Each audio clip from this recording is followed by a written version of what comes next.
Okay, so hi. Hi. Okay. I think you can hear me now. All right. This is a new formatting where I'm going to do a live stream. Don't expect anyone to watch it right now, but later. So I'm just gonna get started then. Whew. Chapter 16. Into the Darkness. The station manager, a robot named Anazon, would not come to see them, but agreed to a brief vid-call. "Is the care you are receiving satisfactory?" Amazon asked politely.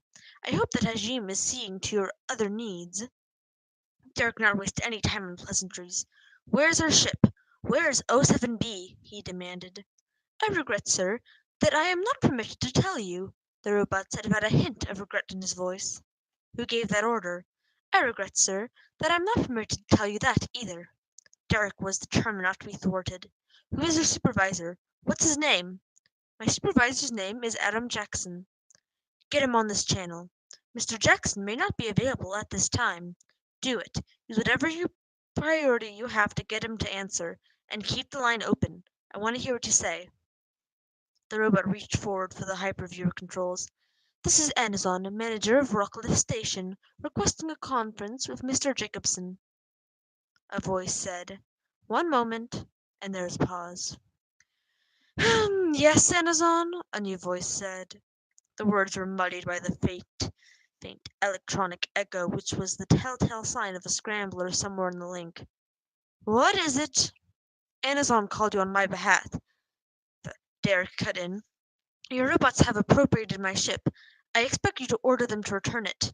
"And our robot," Catherine added. "We want Capac back too."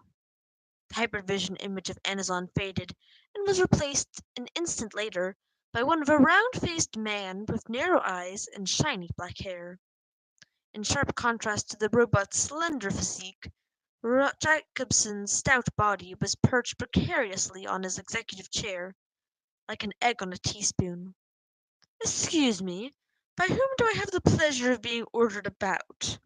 he asked with exaggerated politeness. "My name is Derek. This is just Derek, no last name like a robot." "Don't be cute. You know all about me. I'm sure there's a file on me in your library." "I have many files in my library," Jacobson said. "I'm responsible for facilities which employ 2,600 humans and nearly 8,000 robots.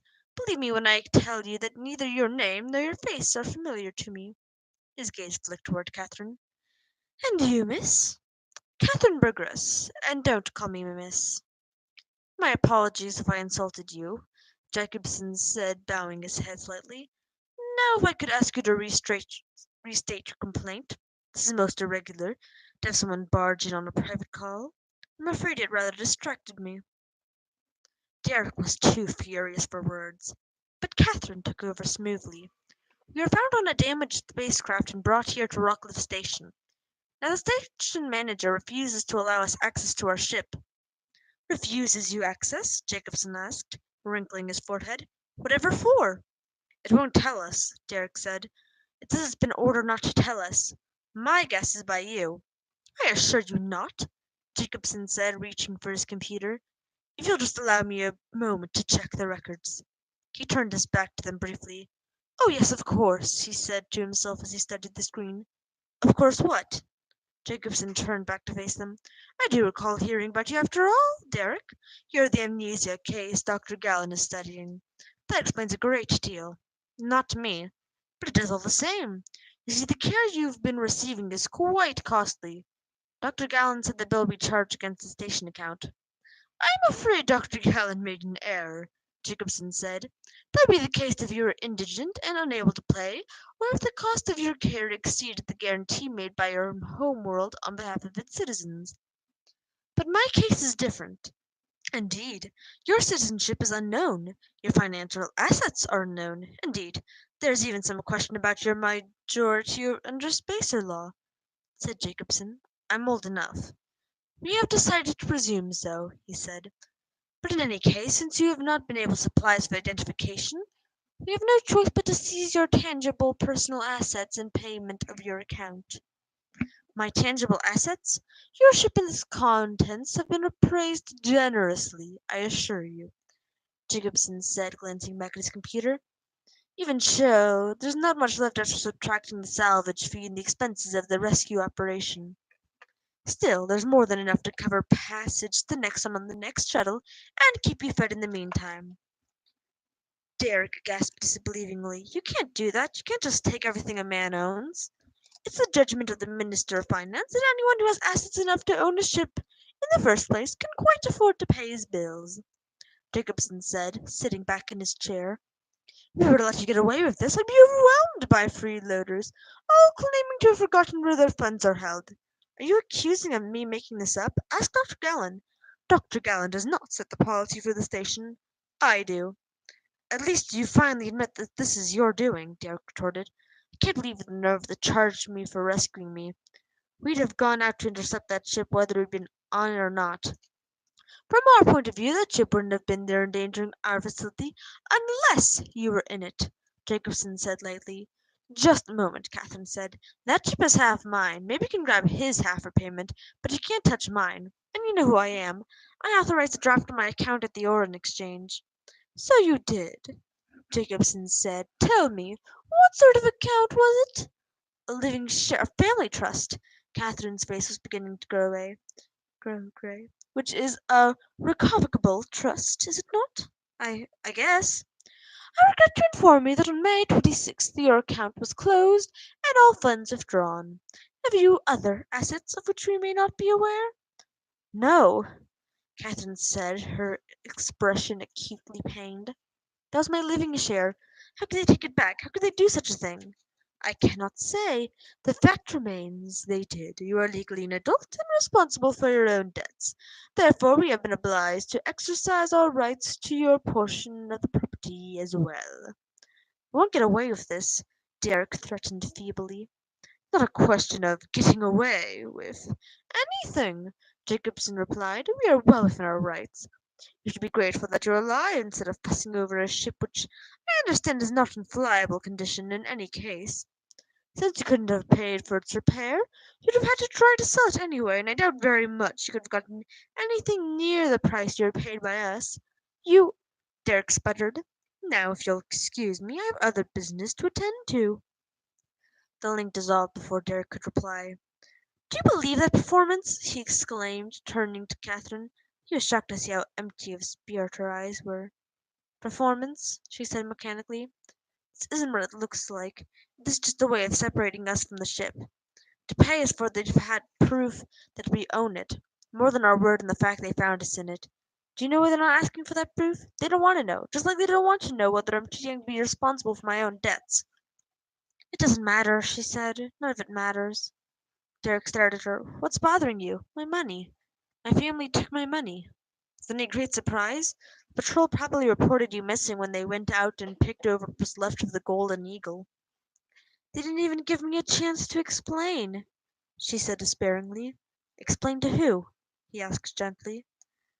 But his question seemed to awaken her to her loss of control. The line of her jaw stiffened and her eyes hardened. Frost them. Frost them all, she said tersely. It's ancient history. What do we do now? What are you game for? I'll tell you what I'm not going to do. I'm not going to wait around quietly until the next freighter comes and then meekly trapeze off to Nexon, she declared. And I'm not about to let a bunch of robots keep me away from my property, even if they are following orders of that milk face. Sounds like I'm going to need to start calling you Kate. Surprised, she smiled. Maybe you'd better. Good, because I think we're going to need her, Derek said. This isn't going to be easy. I know, but there's a limit to how many places you can hide a ship of that size, even in a station this large. If it's still here, we'll find it. Probably so, Derek agreed. Chances are they moved it from the active dock to one of the deactivated ones. The military wing would be my guess. Even if the station directory won't tell us where the other dock facilities are, we can figure it out. But that won't help us much. Why not? Because the key is what matters, not the ship. Jacobson is right. We don't have any other use for the ship. You find the ship, we find the key. Derek shook his head unhappily. The key won't be there. The robots have it. Jacobson didn't say anything about it. Why should he take the chance of being the first to call our attention to it? Derek asked rhetorically. I just know that the whole time we talked to him, he was sitting there waiting for us to ask about our personal effects or give some sign we know about the key. We didn't pounce if we did. It was a test. We passed, they're gonna let us go. If we hadn't, why should they take any special notice of the key? It doesn't look like anything special. They don't know what Aranimus went to get through to get it. I do, and I still don't know why it's so important. So you say. Do you think I'm lying? Yes, he thought, or at least not telling the whole truth. I'm starting to believe that everyone knows what this thing is but me, and you're pretending that you're just as ignorant as I am, while all the while you know exactly what it is and why it's important. But he said none of that. I don't know what to think, Derek said, frustration thick in his voice. I think the key is still hidden where Ranimus kept it. Jacobson didn't mention the key because he doesn't know anything about it. He's just worried about the ship in general. He knows. I'm sure of it, Derek said stubbornly. Look, if Jacobson knows about the key and the robots have found it, then it went out on Ferris, which means he has it by now. End of story. Not necessarily, Derek said, shaking his head. The packets are contract haulers, not Nexonian nationals. Do you think he'd trust them with something that's probably 10 times more valuable than their whole fleet contract? For that matter, do you think he'd put it on an unarmed vessel of raiders still sitting out there somewhere trying to figure out how to get it back? What then? Put yourself in their shoes. First you protect your farm from being disturbed, and then you get together a team to go retrieve and investigate it. As long as you've done the first one right, you can take your time doing the second. They'll be here when they've assembled the people and the hardware they need. At the very least, they'll need to scare up a bulk freighter to carry the spacecraft back, and a warship to give the raiders second thoughts. Catherine sighed. What a mess. Maybe we ought to just let them have it. The hell with that! Derek spat. As long as Uranus doesn't have the key and the raiders don't attack, and Jacobson is still Nexon, we've got a chance. But it's a race. Yes, it's a race. And we can't wait around for you to get a clean bill of health from Dr. Gowan before we start, Darren said pointedly, bracing for an argument. The argument never came. You're right, she said simply, swinging her legs over the side of the bed and feeling for the floor. Where to? Before the question could be considered, there was Dr. Gowan to deal with. The robot came bursting into the room before Catherine's bare feet even had the chance to pick up a chill from the floor. Please, we're